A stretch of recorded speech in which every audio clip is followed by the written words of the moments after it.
Muy buenos días, queridas y queridos seguidores. Espero que os encontréis muy bien. Hace mucho tiempo que no me paso por el canal y ya pues quería compartir con vosotras y con vosotros un vídeo sobre las últimas actividades que estoy organizando y que creo que pueden ser muy interesantes también para vosotros y para vosotras como viajeros del tiempo o viajeras del tiempo, que es como defino a las personas que habéis decidido confiar en el proyecto cultural independiente Dunia Hania Patrimonio para vuestros viajes, experiencias y para conocer el mundo de una forma diferente. La particularidad, como sabéis, del proyecto Dunia Hania Patrimonio es enseñaros o contaros la historia que jamás os han contado y que después desearéis contar. Una historia que por lo general no aparece en los libros de historia, ni en los manuales de humanidades, ni de historia del arte, pero que tiene que ver con varias cositas, por ejemplo, con las últimas investigaciones que se están llevando a cabo en humanidades y sobre todo también la vinculación tan estrecha con la historia del Islam o la presencia del Islam en el Mediterráneo occidental y en Europa occidental y también en todo el entorno del Mediterráneo europeo. Una historia que, como bien sabéis, ha sido borrada, ha sido silenciada y que por lo tanto a través del patrimonio intentamos desvelar. Bueno, quería contarte en este vídeo una de las experiencias que he estado diseñando desde hace varios meses y que me hace especial ilusión llevar a cabo, a la que he titulado Tetuán y Chauen, travesía sensorial en 4 latidos. Dentro de unos días nos vamos a marchar con un grupo absolutamente precioso y al que le doy las gracias por haber confiado en mí, a una de las ciudades menos conocidas de Marruecos o del Magreb, pero que sí que tiene mucha vinculación con toda la historia de la península ibérica y con esos puentes y transferencias culturales entre la península y el norte de África. Así que voy a contarte un poquito cómo he diseñado este viaje, el por qué he elegido las ciudades de Tetuán y Chefchaouen y qué me ha llevado a que se conviertan en 2 de mis ciudades favoritas. Bueno, yo visité por primera vez Tetuán en el año 2018 de la mano de varias personas que a mí me marcaron mucho. Una de ellas es un amigo que es de origen tetuaní, mi amigo Youssef, al cual le mando un saludo desde aquí. Y en ese año 2018 hicimos un viaje que además yo necesitaba escapar, fue algo personal, necesitaba escapar de una situación muy especial a nivel vital, a nivel personal, una situación familiar un poco complicada, un poco compleja y que también pues de alguna manera había sufrido una situación que en algún vídeo he explicado en mi otro canal, en mi canal de ASMR. Sufrí una situación de violencia y necesitaba escapar del mundo, de mi zona de confort. Así que con unas amigas decidimos hacer un viaje a Tánger, Tetuán y Chauen. Y esa fue la primera vez que yo visité el norte de Marruecos. A partir de ahí he estado visitando constantemente todas estas ciudades y para mí son un refugio porque me siento como en casa. Entonces por eso cuando fundé el proyecto Dunia Hania Patrimonio sentía que uno de los viajes icónicos debía de ser esta travesía sensorial a Tetuán, Chauen y a futuro pues seguramente también incorporemos en estas rutas Tánger. Quería incorporar Tánger también porque me parece muy bonita esa vista romántica cuando llegas en el ferry desde Tarifa hacia Tánger, que el ferry llega al centro de la ciudad, pues me parece una imagen muy romántica y muy significativa también de la unión que ha generado el estrecho de Gibraltar a lo largo de la historia. Pero lo cierto es que para 4 días o un fin de semana incorporar también Tánger era demasiado, con lo cual, como tenemos un vuelo desde la ciudad desde la que viajamos, un vuelo directo hacia Tetuán, pues decidí solamente incluir Tetuán y Chauen en esta experiencia. Pero como os digo, estad atentas y atentos porque a futuro también incorporaremos seguramente Tánger, que es una ciudad absolutamente espectacular y que también nos rompe un poco los esquemas de lo que tenemos los europeos en nuestra concepción del mundo norteafricano del mundo marroquí. Marruecos, el Magreb, no solamente es Marrakech, no solamente son camellos, no solamente es desierto, es muchísimo más, es un país, como todos los países del mundo, de muchos contrastes, de muchas diferencias entre norte y sur, de muchos paisajes, de diferentes culturas, es un crisol de culturas dentro del propio país, pero también ese contraste, esa integración de culturas que vienen de fuera, que vienen del Mediterráneo, que van influenciando y van cambiando todo lo que es pues la idiosincrasia de un territorio. Al final, como sabéis, las culturas no son homogéneas, no son estáticas, son dinámicas y, por supuesto, todas las influencias no son unilaterales, sino que son multilaterales, por no decir bilaterales, que también creo que es un poco reduccionista. Así que quiero contarte cómo he diseñado este viaje a Tetuán, que es una ciudad increíble que combina historia, una historia fascinante, combina arte, hospitalidad y sobre todo, y un punto muy importante, memoria andalusí, memoria hispana, memoria de lo que había sido Al-Ándalus a través de la llegada de los moriscos después de la expulsión general de 1609. Por lo tanto, como bien sabéis, todos los itinerarios que diseño no son viajes turísticos al uso, es decir, aquí de lo que se trata es de ver de forma tranquila, de conocer bien la ciudad de forma tranquila. Todo aquello que no se pueda ver pues se dejará para otro viaje, pero mis viajes no son de fotos instagrameables, es decir, el fin no es colapsar una ciudad para hacer una foto para subirla a Instagram, sino meternos dentro de la cultura hasta donde se pueda, conectar con esa cultura, hacerlo de forma tranquila, haciendo de forma respetuosa, de forma sostenible, y por eso yo siempre trabajo con grupos reducidos. En muchas de mis publicidades veréis que siempre digo que la belleza no admite multitudes, con lo cual siempre trabajamos con grupo reducido, de máximo 12 personas, mínimo 8 personas. No tengo mínimos, yo no trabajo con mínimos en la mayor parte de mis viajes y de mis experiencias, pero bueno, a veces pues el tema precios, el tema tour operador, que al final tienes que contar con esas cositas, pues siempre te exige, a veces, en algunas ocasiones o en ciertas épocas del año sí que te exige unos mínimos de personas.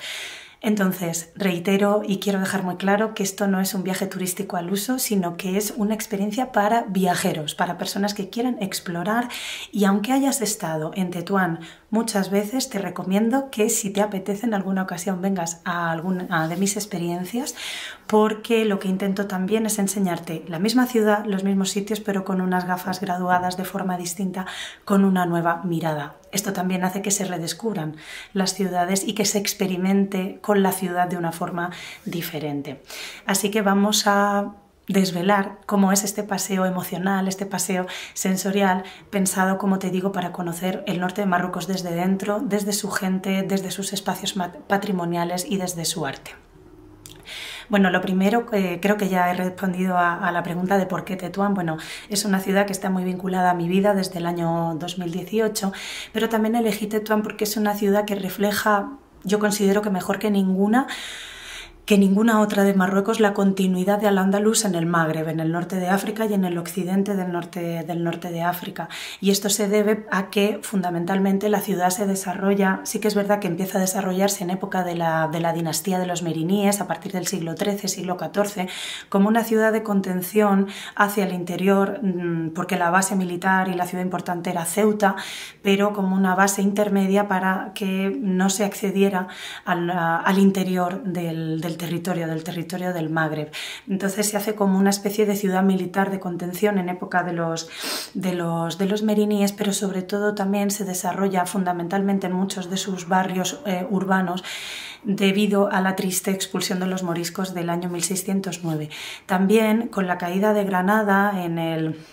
1492, con la capitulación de Granada, muchos mudéjares, muchos andalusíes granadinos se trasladan hacia el norte de África, sobre todo hacia Fez y hacia Tetuán, toda la zona del norte del Magreb, y por lo tanto también vemos esas conexiones que siempre habían existido, por supuesto, entre la península y el norte de Marruecos. Pero hay varios hitos fundamentales, como por ejemplo esta capitulación de Granada y las condiciones, ya sabéis, del Reino de Castilla con respecto a la vida islámica en el contexto granadino, y también la expulsión general de los moriscos en 1609. De modo que, de alguna forma, cada calle, cada patio, algunos barrios parecen conservar esa herencia. Y de hecho la población tetuaní o la población marroquí se refiere a todas las zonas de influencia de los moriscos como zonas andalusíes. Es lo mismo que decir zonas hispanas o zonas moriscas, pero allí lo llaman andalusíes. Además, Tetuán también tiene algo que para mí la hace única y es una vida cotidiana muy auténtica, un daily life absolutamente auténtico, porque no tiene el turismo masivo, gracias a Dios, de otras ciudades, tiene una tradición artística muy viva, que la convierte en uno de los grandes centros culturales de Marruecos, con lo cual yo creo que también es interesante apuntar a esa vida cultural tan intensa y sobre todo a la posibilidad de convivir con esa vida artística, que es verdad que progresivamente se va perdiendo, pero en concreto Tetuán, como os digo, debido a que no tiene esa masificación turística todavía, esperemos que así continúe, que tiene por ejemplo Marrakech o tiene por ejemplo Fez, pues de alguna forma sí que se puede disfrutar de esa ciudad que además, como ahora veremos, es una ciudad de contrastes. Bueno, ¿cómo diseñé el viaje? Pues la verdad es que diseñar este viaje fue algo precioso. De repente, en el mes de julio me hizo un clic y dije, voy a promocionar, voy a diseñar, voy a crear un viaje a Tetuán desde mi punto de vista, y lo primero que hice fue apoyarme en un libro gigantesco que tengo aquí, que es este del Maroc medieval. Es un catálogo de una exposición que se hizo en París, en el Museo del Louvre, que se llama Un imperio desde África hasta España. Y bueno, este catálogo yo creo que es uno de los más completos y de los mejores que se han hecho en referencia a una exposición que conectase la época medieval entre el norte de África, Marruecos en concreto, y la península ibérica y España, de modo que aquí pues he encontrado muchas referencias muy interesantes que no suelen aparecer en otros libros, en otros manuales, sobre todo que me han ayudado a configurar una idea mucho más clara de lo que fue la dinastía meriní o benimerines, que estaba también muy conectada con los nazaríes de Granada. De hecho eran familia. Muhammad V, el sultán de Granada, estuvo exiliado 2 veces en Fez en este contexto de la dinastía de los meriníes. Entonces crear este viaje fue algo muy bonito, y entonces yo lo que quería desde el primer momento era generar un hilo narrativo, una línea narrativa, como si fuese una historia. Por lo tanto, el viaje tenía que tener un principio, un desarrollo y un final, y por eso titulé esta experiencia Paseo o Travesía Sensorial en 4 latidos o en 4 actos, como si fuera una gran obra de teatro, donde comenzamos con esos ecos de los meriníes en la Casba antigua y terminaremos con esas conexiones con el mundo morisco y posteriormente con el protectorado español. Entonces, la primera pregunta que yo me hago siempre cuando diseño los viajes o los paseos sensoriales o las travesías sensoriales para mi comunidad, en todos los lugares que quiero enseñar, es ¿qué quiero que mis viajeras y mis viajeros del tiempo sientan cuando vuelvan de ese viaje? Y la respuesta es muy clara, que comprendan el arte islámico desde la experiencia. No solamente el arte islámico, sino también todo lo que se desarrolla alrededor de lo que llamamos arte islámico. Entonces, por ejemplo, en Tetuán vamos a ver evidentemente arte islámico relacionado con las prácticas culturales del Islam, pero también vamos a ver cómo se integra con toda esa influencia de la península ibérica, no solamente porque fue parte del protectorado español, sino a través, más atrás, de los moriscos y también de las relaciones con la dinastía nazarí. Así que estructuré este viaje en 3 actos, 3 latidos, 3 ejes y uno de vuelta, que es la sensación final. En primer lugar, la memoria andalusí, recorrer la Medina, sus barrios, sus patios, la historia, las madrasas, todo aquello que tiene que ver con la vida. No podemos establecer en este caso una relación total, por ejemplo, con el exilio de Muhammad V, pero bueno, sí que podemos establecer algunas conexiones y algunas comparativas entre la dinastía de los meriníes y la dinastía de los nazaríes que permiten comprender mejor cómo funcionan estas dinastías islámicas, en este caso en contexto norteafricano completamente islamizado, y en la península ibérica, donde ya el empuje de los reinos del norte de la península ya era muy, muy evidente. Pero bueno, esas alianzas emocionales que tenían las dos dinastías. Luego, por supuesto, incorporar la parte de la llegada de moriscos, sobre todo extremeños y castellanos, que esto también es muy interesante, porque si bien es cierto que en Túnez trabajamos el exilio de moriscos aragoneses y valencianos, aquí vamos a trabajar la historia de esos moriscos expulsados, sobre todo de Extremadura y de parte del reino de Castilla. También vamos a hacer referencia al arte contemporáneo, porque otra de las cosas que a mí me encanta es toda la obra que tiene que ver con la Escuela Nacional de Bellas Artes, conocer artistas locales y también cómo la Escuela de Bellas Artes de Tetuán fue impulsada por Mariano Bertucci, se me acaba de ir, el apellido es Bertucci, pero en el año 1945 cuando se impulsa esa Academia de Bellas Artes de Tetuán y todo el desarrollo que va a haber en ese movimiento occidentalista, es decir, autores locales marroquíes que una vez dentro de la escuela se van a posicionar contra el colonialismo de los países europeos y en concreto contra el protectorado español, toda esa obra crítica que también la vamos a ver, además de ver pues, el Museo Arqueológico de Tetuán, que tiene obras de época romana verdaderamente interesantes. Y luego, por último, ese tercer latido será la vida cotidiana, es compartir momentos con la gente de Tetuán, en los zocos, en nuestro riad, en nuestro alojamiento, donde tenemos a nuestro anfitrión Mahmoud, que nos está preparando una serie de experiencias muy interesantes y además merece la pena también habitar esos riads en el centro de la Medina, que son muy incómodos, como bien sabéis, es muy incómodo a veces alojarse dentro de la Medina, pero eso también explica muy bien cómo funciona la vida. Es entender también la ciudad, porque a veces nos venden el hecho de no, como tiene calles, callejuelas desordenadas, es decir, todo esto que tiene que ver con el exotismo y el orientalismo, y la realidad es que esas callejuelas aparentemente desordenadas cumplen con un orden establecido absolutamente único. Son ciudades que se autoprotegen a través del urbanismo. Entonces, esto también lo vamos a descubrir. No quiero desvelar mucho más porque lo que me gustaría es que tú, viajero, si estás viendo este vídeo, te animes a venir conmigo a Tetuán y Chauen para entender todo esto que te estoy comentando aquí. También queremos pues intentar integrarnos en esa vida de las cafeterías, de las pastelerías, de los cafés, de la gastronomía, de las sensaciones, tanto en Tetuán como en Chauen, el acudir a un hammam público que no sea excesivamente turístico. Bueno, pues todo esto vamos a intentar hacerlo y llevarlo a cabo. Además, creo que este grupo que viene a Tetuán y a Chauen es un grupo muy receptivo para todas estas cuestiones.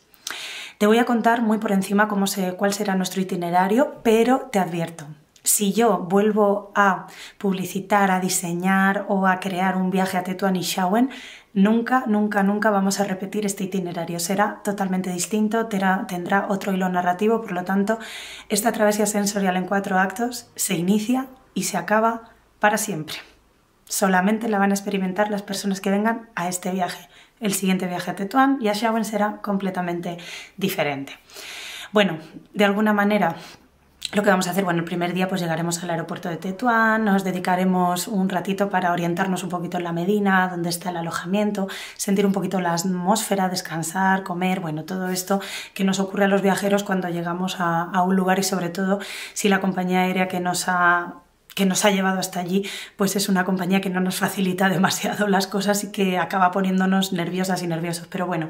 es cómodo y cuando hay un vuelo directo, pues merece la pena utilizarlo en esos términos. Me acabo de dar cuenta de que tengo aquí un tigre. Lo siento. Bueno. El segundo día, pues como os digo, lo dedicaremos a la conexión entre la península ibérica y el Magreb y todo ese patrimonio compartido que tenemos en la ciudad de Tetuán. Veremos algunas casas tradicionales, etc. Y veremos sobre todo la parte más antigua de Tetuán, lo que es la Medina Kadima y la Casba, y después iremos al Ensanche, la zona del protectorado español, que sabéis que además sale mucho en la serie de El tiempo entre costuras, es una serie muy bonita y muchos escenarios de la serie pues están rodados en Tetuán y también en Tánger. El tercer día nos iremos a Chauen, iremos a visitar Chauen, visitaremos los alrededores de Chauen, que también tienen mucho que ver con la presencia del debido al protectorado español en la ciudad. También hay algunas conexiones muy interesantes con los moriscos expulsados. Tendremos un ratito de almuerzo y después volveremos para visitar la Casba y para visitar algunos talleres de artesanía en Chauen. Posteriormente volveremos a Tetuán y haremos una cena de despedida con alguna sorpresa. Y ya el último día, pues prontito regresamos a nuestra ciudad de origen. Entonces, para ir cerrando este vídeo, que no se haga muy largo, quería un poco compartir contigo lo que quiero transmitir a través de esta experiencia, a través de esta travesía sensorial en 4 actos, en 4 latidos. Lo que más me emociona de este proyecto es que no se trata de ver lugares, insisto mucho en esto, porque de lo que se trata es de comprender un legado y de comprender que el patrimonio cultural material e inmaterial, la espiritualidad, la estética, los códigos visuales, es una experiencia sensible, es una experiencia que hay que saber interpretar. Muchos guías, muchas personas que se dedican a ser guías de turismo, os llevarán a ver la ciudad, por supuesto que sí, y os enseñarán cosas muy interesantes, os dirán dónde os tenéis que hacer una foto para que sea la más bonita de todas. Mis viajes no se tratan de eso, mis viajes se tratan de ser incluso cambiantes, de ser heterogéneos, de si un día surge algo que no estaba planificado, que se pueda hacer sin ningún tipo de problema, porque se considera que es mucho más interesante para la viajera o el viajero que para el turista. Yo creo que hay 2 tipos de personas que viajan y que es totalmente legítimo viajar de una manera o de otra. Pero en mi caso, estos viajes o estas experiencias son para viajeros y viajeras que desean conocer y conocer en profundidad, conocer con calma y con tranquilidad. No se trata del turista que quiere decir que ha estado en la ciudad y ya está, ¿de acuerdo? Pero como os digo, las 2 formas de conocer y de viajar son perfectamente legítimas, que evidentemente. Como os digo, he querido que cada día, cada actividad tenga un sentido, tenga un hilo narrativo, tenga un sentido también espiritual y emocional para la persona que es capaz de sentirlo. También para que se comprendan sobre todo que el mundo es algo mucho más abierto, que las fronteras que hemos establecido no existen, son fronteras líquidas, fronteras efímeras, y que por lo tanto nuestra cultura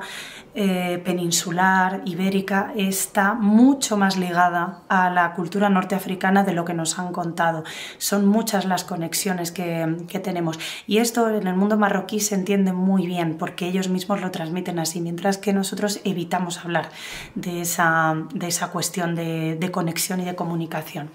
Entonces, cada puerta, cada tejido, cada espacio que veamos y que visitemos nos va a conectar con una historia que es profundamente humana, que es una historia de sociedades, de familias, de personas que se han ido moviendo y que desgraciadamente muchas veces han sido obligadas a ello. Entonces, bien, veremos etapas más positivas, menos positivas, y una historia también que nos puede resultar incómoda, pero eso también nos hace transformarnos en ser mejores personas o en comprender mejor esos contextos históricos. Y también, por supuesto, es un viaje que tiene que tener espacio para el disfrute, para el descanso, para la reflexión, para la contemplación y para el silencio, porque también hay que dejar tiempo para mirar y para escuchar.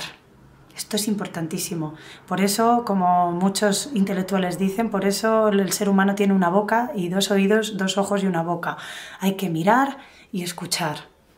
También hablar, también compartir, pero sobre todo mirar de esa manera calmosa. Así que, en resumen, querida y querido amigo, amiga, Tetuán es una ciudad que debe vivirse despacio, al igual que Xauen. No se trata de ir corriendo por esas calles, haciendo fotos y colapsando la ciudad. Se trata de tener una experiencia serena, llena de arte, llena de luz, incluso de dudas. Uno puede volver de un viaje con más dudas de las que fue, y eso también hace que se vaya abriendo el interés por estos mundos que a priori son tan distintos, pero que somos muy, muy, muy similares. Por lo tanto, diseñar este viaje ha sido una forma de devolverle algo de lo mucho que me ha inspirado Tetuán y Xauen, ese mundo del norte de África o del norte de Marruecos. También yo viví una transformación muy profunda cuando fui. Repito, yo fui con una situación personal muy delicada, y aquellos días en Tánger, Tetuán y Xauen para mí fueron totalmente transformadores. Pude abrir mi mente, pude despejarme y pude recuperar mi claridad, que eso es importantísimo, observar con claridad, escucharse y escapar de la rutina para volver con fuerza renovada. Es un rito de paso. Así que si te apetece acompañarme en la próxima experiencia que hagamos, no solamente a Tetuán, sino en todas las que os voy compartiendo, las que voy publicitando en redes sociales, que no son todas, normalmente tenéis que entrar en mi web dhpatrimonio.com para poder ver en la totalidad de las experiencias, porque otra de mis máximas es que yo primero comparto las experiencias con mi comunidad, con las personas que ya han confiado en mí en otras ocasiones, y si la experiencia se completa con ellas, no se publicita. Si se publicita es porque quedan algunos huecos sueltos donde te puedes sumar, pero si estás interesada o interesado puedes escribirme a mi correo electrónico o a través de mi formulario web y te puedo ir enviando con prioridad estas experiencias para que puedas tenerlas y no te quedes sin tu espacio, sin tu plaza. Así que te dejo toda la información aquí en la descripción del vídeo, mi web, formularios, correo electrónico, y puedes consultarme cualquier cosa que necesites. Estoy a tu disposición en nuestro horario de atención, que es de lunes a viernes de 9 a 6 de la tarde. Si no puedes venir esta vez, ojalá este pequeño recorrido que te acabo de hacer en este vídeo pues te pueda inspirar y te haga también viajar con la imaginación y también te suscite curiosidad para buscar imágenes de las ciudades que te he comentado pues en Google o en cualquier plataforma digital que están a disposición de todos. Pero bueno, sí que es cierto que muchas de las cosas que vamos a ver pues no aparecen en redes sociales, ni en Instagram, ni nada, que también es verdad que otra de las características de Dunia Hania Patrimonio es que te damos acceso a lugares imposibles. Así que me alegraría mucho que en algún momento quisieras acompañarme en estas travesías. Así que pues hasta aquí este vídeo de hoy. Espero que lo disfrutes, que también te haya ayudado a relajarte, a estar tranquila, tranquilo, y que me sigas, que le des a seguir a mi canal, te suscribas al canal, actives la campanita, me dejes un comentario si te apetece, que todo esto es gratuito y a mí me ayudas un montón para poder seguir generando contenido para ti y para todas las viajeras y viajeros del tiempo que confían en Dunia Hania Patrimonio. Nos vemos en un próximo vídeo. Mal salama.